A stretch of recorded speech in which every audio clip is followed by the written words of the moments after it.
My fellow St. Lucians, good evening.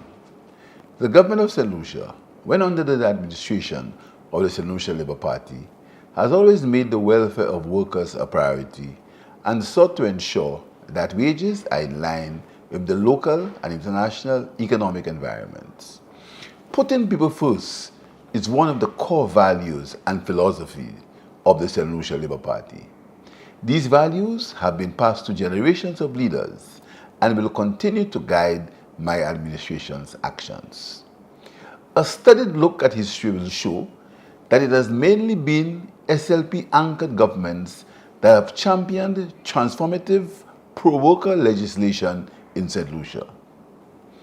The Wages Council Ordinance No. 1 of 1952 was passed by the Sir George F.L. Charles administration. There were further amendments by Sir John M. Compton from 1965 to 1970. Decades later, it was the Dr. Kenny B. Anthony administration that passed far-reaching changes in labor legislation by enacting 4 critical pieces of legislation between 1999 and 2006. The Minimum Wage Act No. 27 of 1999, allowing for the creation of the Minimum Wage Commission. The Equality of Opportunity in Employment Act No. 9 of 2000, allowing for equal pay for men and women in the same occupation. The right to trade union representation when supported by the majority in the workplace. And 4, the exemption of income tax on service charge and tips by guests to hotel employees. You will recall that the previous administration deferred back pay due to public sector workers for salary increases negotiated for the triennium 2019 to 2022. Faced with a very difficult fiscal position upon assuming office in 2021, my administration has honored the previous government's commitment by making the following payments to public sector workers. In December 2022, 6.8 million back pay was paid to public sector workers. In March 2023, 11.5 million back pay was paid to public sector workers. My government, cognizant of the fact that pensioners had not received any increase in their wages under the previous administration, has taken the following action. In October 2022, 1.5 million as a first one-time cash payment of $500 to every pensioner. In November 2023, 1.7 million as a second one-time payment of $600 to each pensioner. In August 2024, government pensions were increased to a new minimum of $725 monthly. The minimum pension earned by NIC contributors was increased to $500 monthly. Further, in December 2024, a first ever $500 Christmas bonus was paid to all public sector workers and pensioners. In September 2022, the Minimum Wage Commission, comprising representatives of trade unions and the private and public sector, was approved by the Cabinet and appointed by the Minister of Labour to make recommendations for the enactment of a minimum livable wage for all workers. In October 2024, the first ever minimum wage for workers was implemented, guaranteeing a minimum wage of $1,131 monthly. My government is aware of the impact of imported inflation and continues to implement measures that seek to reduce the burden of the cost of living for working families on our island. We have increased the tax threshold to $25,000 per annum, removed service charges on basic foodstuff, provided subsidies on cooking gas, flour and rice, removed VAT on essential building materials and sanitary products, negotiated and facilitated the importation of poultry, meat, beef and pork products from Brazil in search of reduced prices.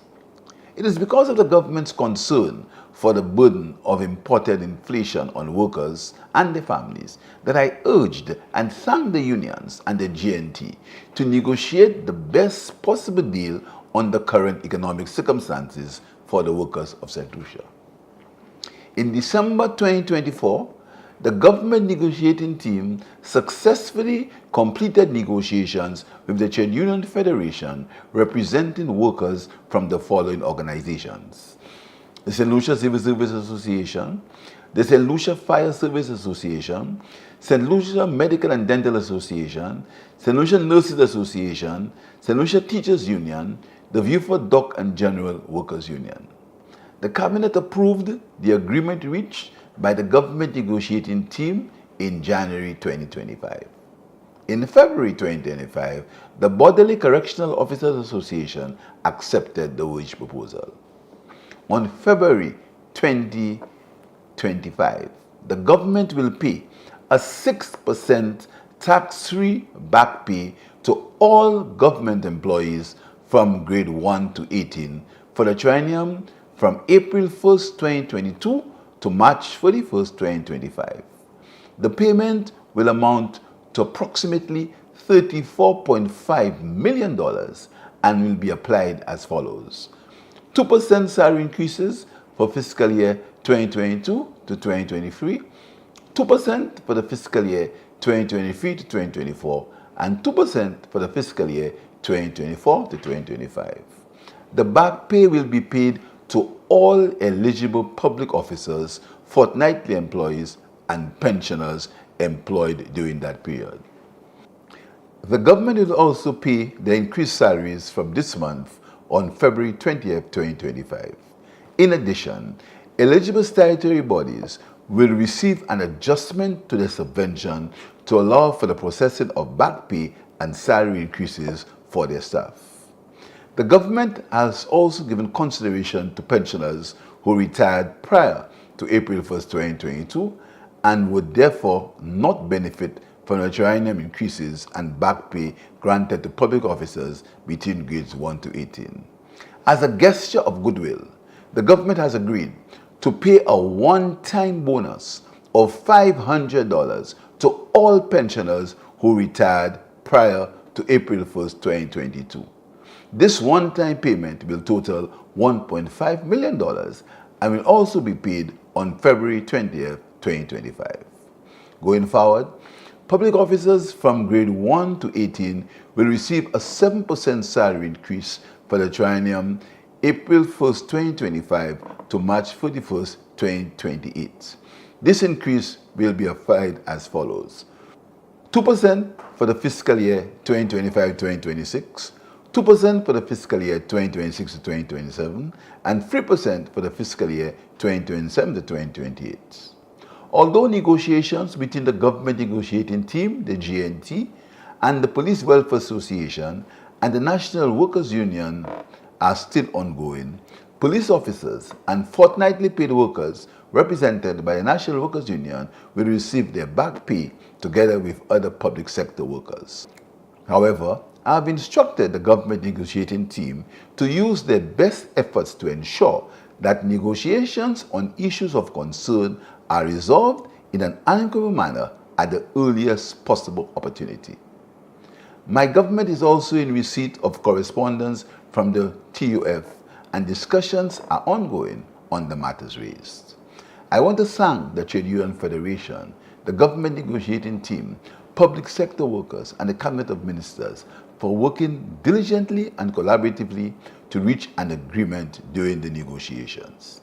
I expect all public sector workers to make a special effort to improve workplace productivity for the benefit of the people of St. Lucia.